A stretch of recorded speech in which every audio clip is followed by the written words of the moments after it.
Hi all. I'm just before we get going with dispatches one here. I've broken this first part of this first section of this lecture into two pieces because it got a little long. The first part tends to be sort of background and somewhat sort of philosophical. The second part is sort of like the facts, and so if you just want the facts, you can jump to that part, I think, without missing much. I don't know. It's up to you.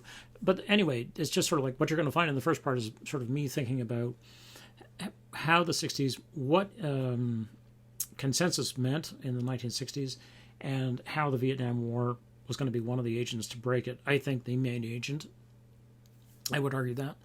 And then the second part is much more focused on Herr specifically and the way that new journalism began to deal with the Vietnam War. The first part deals with it too. Yeah, just sort of give you a note about these two different sections. Okay. Okay, let me start here then. Okay, so this is day one of the first of four lectures on Michael Herr and his famous book, Dispatches. Probably the most famous book of the Vietnam War, and that's saying a lot because the war produced many, many important and famous books, both at home and in essentially responses at home, and also from the war directly. I'm going to talk about some of them today. So I'll just get myself out of here. Okay, so this is, as you can see, media and early postmodern war. And I'm going to talk about these 5 things. New journalism. Well, you can read them. So I'll give you a chance to pause me, as always. Okay, I'm assuming you've now unpaused me to write these things down. Okay, so one of the things that is important about this book, and this is one of these texts where it's hard to know exactly where to start because everywhere is important in it. You know, there isn't anything that's unimportant. The book is incredibly condensed. It was initially written by Herr as a series of articles. Some of them were a series of articles for Esquire magazine, which was a sort of considered to be a sort of kind of I mean, I don't want to say men's magazine because that gives you the idea that it's porn, and it wasn't, but it was supposed to be for the distinguishing guy. It's kind of like Playboy except without the softcore. Yeah, it was. Yeah, that was the market anyway. And so Herr wrote for that marketplace. It's kind of like Rolling Stone, which is also, yeah, which was very important. Michael Herr is one of the key players in what is called the new journalism. This is a group that is comprised of people who rejected really what journalism had become by the 60s, which was very much corporate journalism, and every citizen journalist and blogger and microblogger and tweeter owes a debt to these writers because basically they have, but especially the bloggers, they have opened the way to making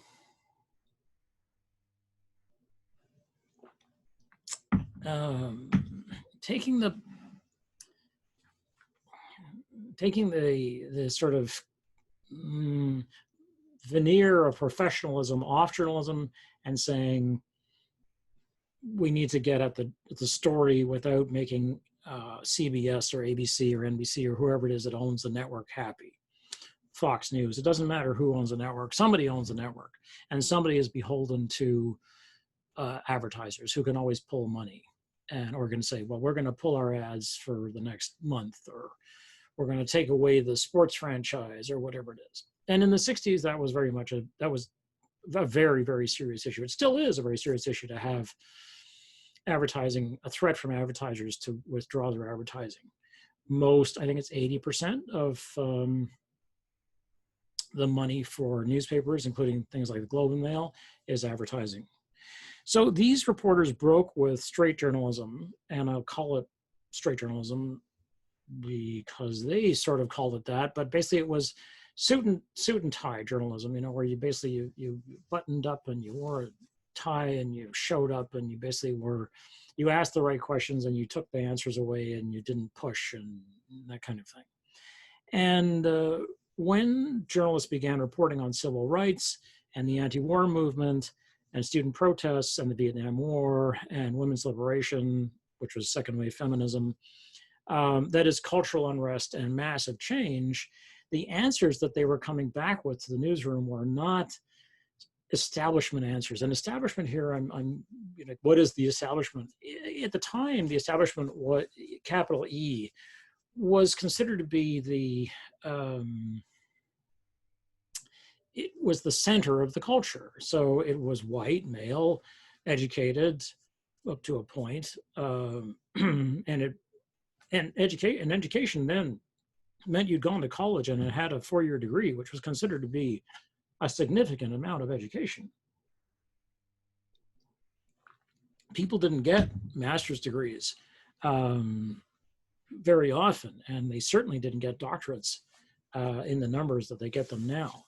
So the establishment was considered to be basically working for the man, capital M, and the man was straight, square, heterosexual, moneyed, desiring basically important big cars and wealth and importance and so on. And that was the center. That was the center of the culture. So the form and news writing and reporting changed to meet the reality which was being broken by the war at home and by the war itself. And so the form began to mimic the reality of what was happening outside, because the reality of what was happening inside people's heads was that it wasn't organized. It was a mess, and which is really how most things are. I mean, most people, most human beings operate in a great deal of chaos most of the time, and they think that order and peace and regulation will bring about calm, and it may not, obviously. So the prose was standardized by these big news organizations. The big three networks, particularly NBC, ABC, CBS, where CBS was so incredibly important. And if you want a sort of picture of, it's a big picture of, how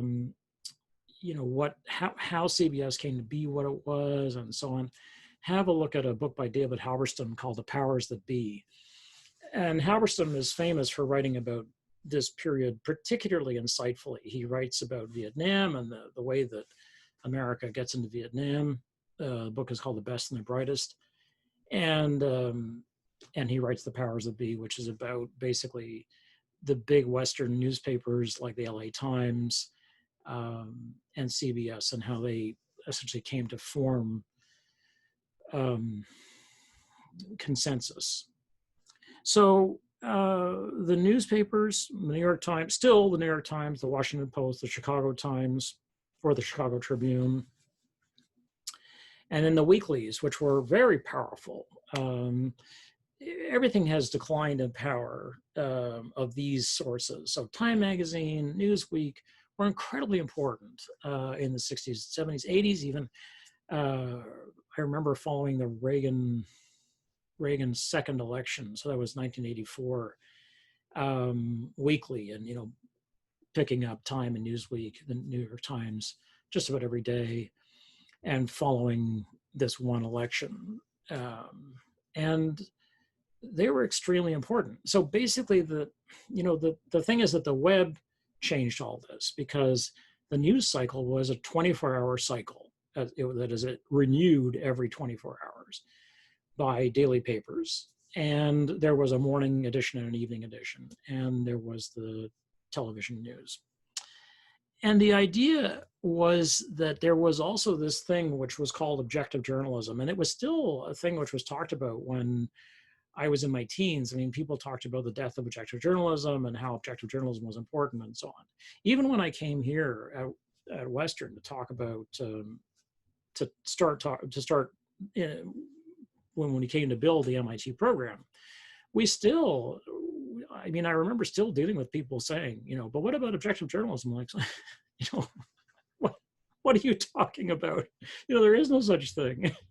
Human beings aren't objective. They're, and you can get into a box that says this is how we see the truth, but it's going to fit in that box. I mean, if you're getting your truth from the New York Times, your truth is not going to be written by a communist, and